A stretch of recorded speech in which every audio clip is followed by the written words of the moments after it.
friends, now we are all together after quite a long period. About 1.5 months ago, I released my previous video. We concluded all the 3 methods of calculating national income. Apart from these numericals, these methods, we are also required to understand some basic concepts. तो कुछ ऐसे concepts हैं जो हमें समझने पड़ेंगे.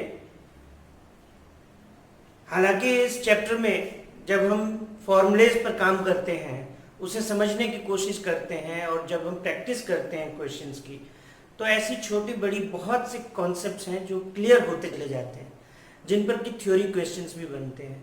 मसलन जैसे कि आप एग्जांपल ले सकते हैं, इंटरमीडिएट गुड्स फाइनल गुड में क्या अंतर है. आप वैल्यू एडिशन का जब मेथड यूज करते हैं तो वहाँ आपको ये समझ में आता है कि क्या इंटरमीडिएट गुड है और क्या फाइनल गुड है. जहाँ कहीं भी प्रोडक्शन प्रोसेस इन्वॉल्व हो रहा है वो आपका इंटरमीडिएट गुड है. फाइनल प्रोडक्ट वहाँ हो जाता है जिसका एंड यूज है, या तो कंजम्पशन पर्पज या इन्वेस्टमेंट पर्पज. तो ऐसे कई तरह के कॉन्सेप्ट्स हैं जो आप ऑलरेडी अपने न्यूमेरिकल्स में सीख चुके हैं. लेकिन अब हम कुछ ऐसे कॉन्सेप्ट्स करेंगे जो हमारे न्यूमेरिकल्स में नहीं थे, जिन्हें हमें अलग से समझना है. देखिए, आज का वीडियो जो मैं बना रहा हूं उसमें मुझे एक बात याद आ रही है और ये सडनली मेरे दिमाग में अभी आई है. कुछ दिन पहले की बात है, अमिताभ बच्चन जो है उन्होंने ट्विटर पर एक ट्वीट किया था कि अगर आज का ये समय होता और अमर अकबर एंथोनी, जो उनकी एक बहुत ही उम्दा मूवी है, जिन बेहतरीन काम किया है अमिताभ बच्चन ने, उसका जिक्र किया था. उन्होंने कहा कि अमर अकबर एंथोनी अगर आज के समय में होती और उसकी कमाई को हम देखते तो शायद वो बाहुबली जो है, जो कि आज के समय में बनी थी, उससे ज़्यादा पैसा कमा रही थी, यानी 1000 करोड़ से भी ज़्यादा. लेकिन असलियत में अमर अकबर एंथोनी ने, मुझे एग्जैक्टली याद नहीं है कौन से सन की बात होगी, लेकिन ये 70s के करीब भी कोई मूवी है, तो वहाँ इसने उस समय तकरीबन 7.5 करोड़ 7.5 करोड़ रुपीस जो है ओवरऑल इसका टर्नओवर था जो कि अर्न किया था. तो यानी आज से 35-40 साल पहले 7.5 करोड़ रुपए की कीमत अगर हम आज के समय में देखें तो यह 1000 करोड़ के आसपास आ रही है. तो ये क्या है, इसे समझना होगा. इन दोनों बातों को समझने के लिए जिस एक मुख्य चीज को हमें समझना है, जिस कॉन्सेप्ट को समझना है, वो है इन्फ्लेशन, मुद्रास्फीति. यानी साल दर साल समय के साथ जो कीमतें बढ़ती हैं और उन कीमतों के बढ़ने से जो रुपए की खरीदने की ताकत है वो कम होती चली जाती है. इस पूरी घटनाक्रम को अगर हम किसी एक शब्द में बयां करते हैं, समझाते हैं, एक्सप्लेन करते हैं, when we are saying that money value of the rupee is declining due to the continuous rise in the prices of the goods and services, it is known as inflation. उसी inflation को जब हम GDP calculate करते हैं तो ध्यान में रखा जाता है. इकोनॉमिस्ट उसे बहुत ध्यान में रखते हैं, इसे हम नजरअंदाज नहीं कर सकते, क्योंकि अगर हमने इन्फ्लेशन के कॉन्सेप्ट को जीडीपी कैलकुलेशन के साथ मैच नहीं किया तो हमारे पास जो जीडीपी के फिगर्स हैं वो हमें गलत मैसेज देंगे, गलत संदेश देंगे. इसी को समझाता है हमारा आज का topic, real GDP, GDP at constant price and nominal GDP, GDP at current price. So our topic is real GDP and nominal GDP. As written here, GDP at constant price and GDP at current price. तो जब भी हम GDP calculate कर रहे हैं या GDP की figures को हम बता रहे हैं तो ये जरूरी हो जाता है कि वो GDP फिगर्स हमारे करंट प्राइसेस पर हैं या किसी कांस्टेंट प्राइसेस पर उन्हें एक्सप्रेस किया गया है. तभी हम सही कंक्लूजन पर आएंगे कि जो हमारा साल दर साल प्रोडक्शन बढ़ना चाहिए, यानी जीडीपी ग्रोथ होनी चाहिए, या हम दूसरे शब्दों में कहें कि इनकम जो है वो बढ़नी चाहिए देश की, नेशनल इनकम, तो वो हमें पता चलता है। जब हम कहते हैं जीडीपी एट कांस्टेंट प्राइस, तो इसका मतलब यह है कि अलग अलग सालों में जो भी प्रोडक्शन हुआ है, जो भी जीडीपी कैलकुलेशन है, यदि उसे किसी ऐसे एक वर्ष, ऐसे एक ईयर पर कैलकुलेट किया जाए जहां पर प्राइसेस में फ्लक्चुएशंस बहुत कम रहे हों या ना के बराबर रहे हों, तो हम उस साल को बोलते हैं कांस्टेंट ईयर, या हम उस साल से लेकर के जब जीडीपी की कैलकुलेशन कर रहे होते हैं और जो फिगर हमारे सामने आता है हम उसे रियल जीडीपी बोलते हैं। यानी कांस्टेंट प्राइस का साल वो होगा जहां पर प्राइसेस के फ्लक्चुएशन कम से कम रहे हो, और जैसा कि नाम से आप देख रहे हैं करंट प्राइसेस, यानी जिस साल की हम बात कर रहे हैं उसी की। तो अगर जीडीपी हमें 2020-21 की पता करनी है, तो 20-21 में जो भी चीजों का उत्पादन हुआ है, प्रोडक्शन हुआ है, उनकी क्वांटिटी क्या रही और उसकी प्राइस क्या रही, जब हम उसको मल्टीप्लाई करके मार्केट वैल्यू को जोड़ देंगे सभी गुड्स को, तो वो जीडीपी एट करंट प्राइस होगा।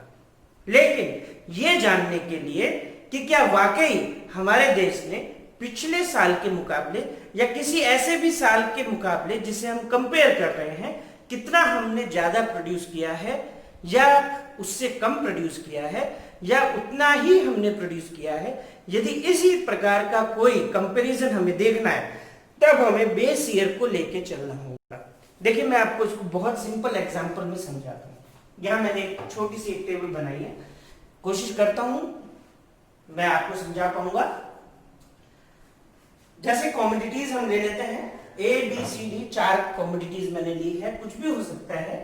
ये आपके पास मिल्क है, ठीक है, ये आपके पास ब्रेड हो सकती है, ये आपके पास पेंसिल हो सकती है, ये आपके पास टॉफी हो सकती है, कुछ भी, कोई भी गुड। तो जीडीपी वही है कि जो गुड्स हम प्रोड्यूस करते हैं उसकी वैल्यूएशन लेनी है। वैल्यूएशन कैसे होती है? Quantity into price. अब मान लीजिए हम 2018-19 की बात कर रहे हैं। 2018-19 में कमोडिटी ए जो है उसकी क्वांटिटी प्रोड्यूस हुई 50 यूनिट्स, जिसमें उसकी प्राइस थी 10 रुपीज पर यूनिट, यानी कि कितना वैल्यू प्रोड्यूस हुआ? 500 रुपए का। इसी तरह से ब्रेड है, पेंसिल है, टॉफी है, क्वांटिटी बी सी डी, उसकी क्वांटिटी को हमने उसकी रेस्पेक्टिव प्राइस से जब मल्टीप्लाई किया तो हमारे पास उसकी मार्केट वैल्यूज आ गई, जिसे हम जब टोटल कर रहे हैं तो ये यहां हमारे पास 625 आया है। कितना आया है? 625। अब मान लीजिए ये वही साल है जिस साल में हम जीडीपी कैलकुलेट कर रहे हैं, तो ये करंट ईयर हो गया, 2018-19 करंट ईयर का जीडीपी हो गया, क्योंकि साल यही चल रहा है 2018-19। लेकिन अब हम अपनी तस्वीर बदलते हैं। तस्वीर बदलते हुए क्या कर रहे हैं कि हम 18-19 को तो मान लेते हैं बेस ईयर, 18-19 को हम एक बेस ईयर मान लेते हैं, यानी ये कांस्टेंट प्राइस के तौर पर हम लेंगे। ठीक है, बाद में देखते हैं इसको कि कैसे। और हम अपना करंट ईयर बना लेते हैं, ये करंट ईयर हमने बना लिया 1920, यानी 1920 में हमारी जीडीपी क्या रही, ये अगर हमें देखना है तो देखिए कहां गलती होती है। उसी गलती को ठीक करने के लिए हम जीडीपी की कैलकुलेशन एक बेस ईयर पर लेते हैं। जैसा आप यहां देख रहे हैं 2019-20 को हमने अपना करंट ईयर मान लिया है और वहीं 18-19 हमारा बेस ईयर हो गया। अब हुआ क्या, क्वांटिटी तो वो ही रखी हमने 50, 20, 10, 5। क्वांटिटी में कोई इंक्रीज नहीं दिखा रहा हूं मैं यहाँ इस टेबल में, लेकिन मैंने क्या इंक्रीज दिखाया कि जो 10 रुपए की चीज थी वो बढ़ करके 20 हो गई, जो 5 रुपए की चीज थी वो बढ़ करके 10 रुपए हो गई, 2 रुपए की चीज थी वो बढ़ करके 4 रुपए हो गई, 1 रुपए की चीज थी वो बढ़ करके 2 रुपए हो गई। तो हुआ क्या, जाहिर सी बात है जब हमने मार्केट वैल्यू ली, यानी बेस ईयर की क्वांटिटी इनटू ईयर की प्राइस, इसे मैं Q0 और P1 से डिनोट कर रहा हूं। यानी बेस ईयर एक है 2018-19, उसमें जो क्वांटिटी है मैंने उसे ले लिया, लेकिन जो प्राइसेस है मैंने करंट ईयर यानी P1 को लिया, जो कि P1 आपके पास ये है यहां पर। तो हम देख रहे हैं कि हमारी जीडीपी जो है वो बढ़ी हुई आई है। जो जीडीपी 625 रुपए थी, अब वो ही बढ़ करके हो गई है 1250 रुपए। और बिल्कुल हमें ऐसा लगता है कि हमने तरक्की कर ली, हमने अपनी जीडीपी को पूरी तरह से डबल कर लिया। उसका इजाफा इतना हुआ कि वो 625 रुपए से बढ़कर के 1250 रुपए पर आ गई, और हमें ऐसा लगता है, हमें बड़ी खुशी महसूस होती है कि हमने जो है अपना प्रोडक्शन यानी कि हमने अपनी इनकम बढ़ा दी। लेकिन दोस्तों यहाँ पे ध्यान देने वाली बात यह है कि ये जो 1250 रुपए बढ़े हैं, ये बढ़ने का मात्र कारण है प्राइसेस का बढ़ना, जिसे हम कहते हैं इन्फ्लेशन। यानी रुपए की खरीदने की ताकत कम हो गई है, और ये जीडीपी का बढ़ना नहीं है। देखा जाए तो ये जीडीपी का कम होना है, क्योंकि साल 2018 से लेकर के साल 2019-20 में हमने अपने प्रोडक्शन में कोई इजाफा नहीं किया है, कोई इंक्रीमेंट नहीं किया है। अब हम एक दूसरे पहलू पे चलते हैं, दूसरे तरीके से इसको समझते हैं। बहुत ध्यान से आप पूरा जो वीडियो है बहुत ध्यान से देखिएगा, इसको समझना बहुत जरूरी है। अब देखिए, जैसे मैंने आपको क्या बोला था कि 2019-20 में हमने क्वांटिटी वही रखी थी जो 2018-19 में थी, लेकिन प्राइसेस जो है वो इन्फ्लेशन यानी कि रुपए की खरीदने की ताकत जो है कम हो गई, उसके चलते ज्यादा पैसे देने पड़े उसी क्वांटिटी को खरीदने के लिए। तो हमने प्राइसेस को बढ़ते हुए देखा था, और इससे जीडीपी जो बढ़ी हुई आई थी वो एक्चुअल जीडीपी जो है वो इंक्रीमेंट को शो नहीं कर रही है। यानी वो जीडीपी करंट प्राइस पे, जिसे हम नॉमिनल जीडीपी कहते हैं। अब हमें इसे रियल जीडीपी पे लाना है। तो रियल जीडीपी पे लाने के लिए हम क्या करते हैं, उसके लिए हम सबसे पहले यहां पर ये डेटा जो है इसको डिलीट कर लेते हैं।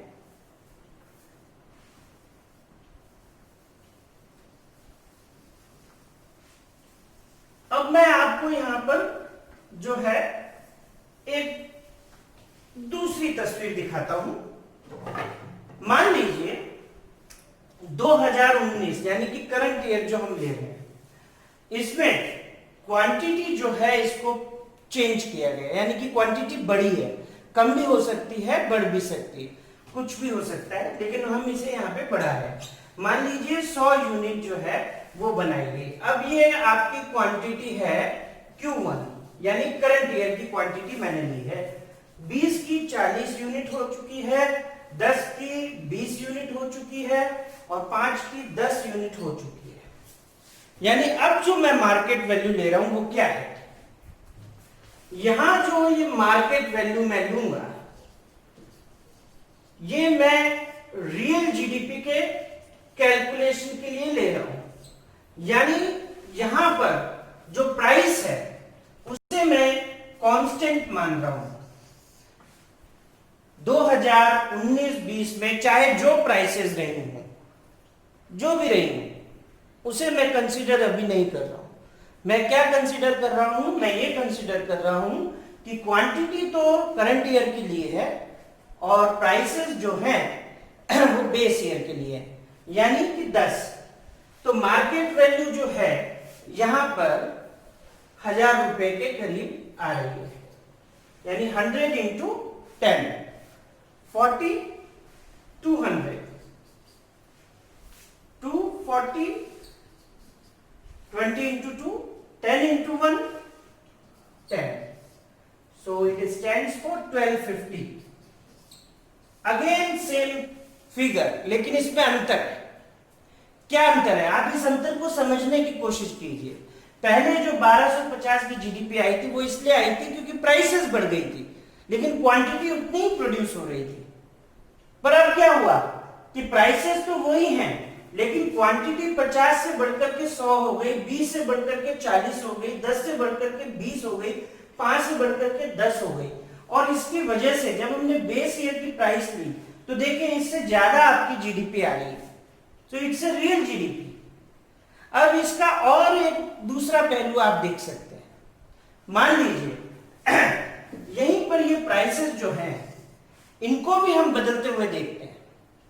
जैसे कि ये P1 यानी कि 2019-20 में प्राइसेस भी हम डबल कर देते हैं, 20, 10, 4 एंड 2, और हम मार्केट वैल्यू जो है वो लेते हैं Q1 इंटू P1 यानी करंट प्राइस पे पूरा का पूरा।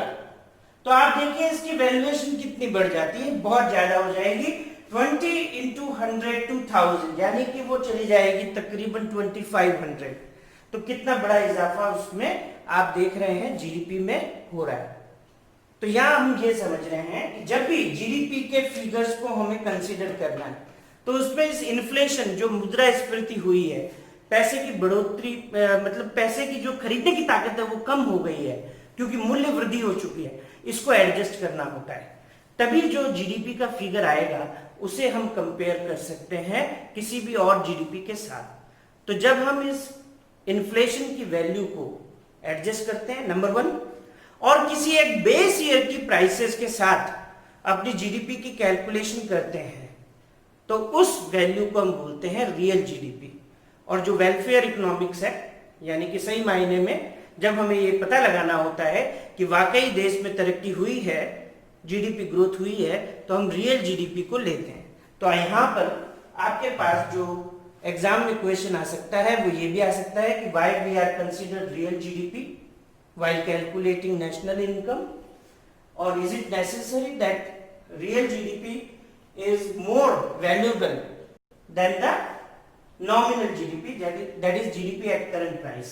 तो इसके लिए हमारे पास एक फॉर्मूला है जो हमें ये कन्वर्जन देता है, तो वो फॉर्मूला मैं आपको बता देता हूं यहाँ पे लिख के। इनकी वैल्यूज आपके पास आती है। अभी जो बोर्ड पेपर हुआ था 2019-20 का, उसमें भी इस पर क्वेश्चन आया था। तो ये बहुत इंपॉर्टेंट टॉपिक है, आप इसे अच्छे से समझिए। वीडियो 2 बार देखेंगे आपको अच्छे से समझ में आ जाएगा। हो सकता है एक बार में आपको एकदम से बात समझ में नहीं आए, लेकिन जब आप दोबारा वीडियो देखेंगे तो आपको ये चीजें क्लियर हो जाएंगी। तो देखिए रियल जीडीपी यानी जिसे हम बेस ईयर पर कैलकुलेट कर रहे हैं, अगर आपको रियल जीडीपी लाना है तो फॉर्मूला आपका हो जाएगा नॉमिनल जीडीपी यानी जो आपका करंट ईयर पर है, करंट प्राइस पर है, डिवाइडेड बाय प्राइस इंडेक्स, जिसे कई बार जीडीपी डिफ्लेटर भी कहते हैं। प्राइस इंडेक्स यानी कि कितना इन्फ्लेशन हुआ है। जनरली प्राइस इंडेक्स मान लीजिए अगर 100 है, ये बेस है, it's a base figure which shows there is no increment in the prices as compared to the previous year. In current year 100 means there is no increment in the prices, no decrement in the prices as compared to the previous year with current year. Suppose price index becomes 120, it means there is 20% price rise.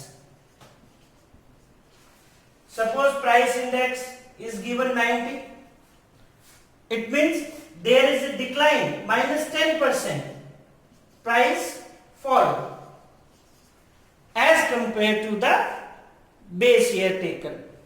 So price index, which is also known as GDP deflator, into 100.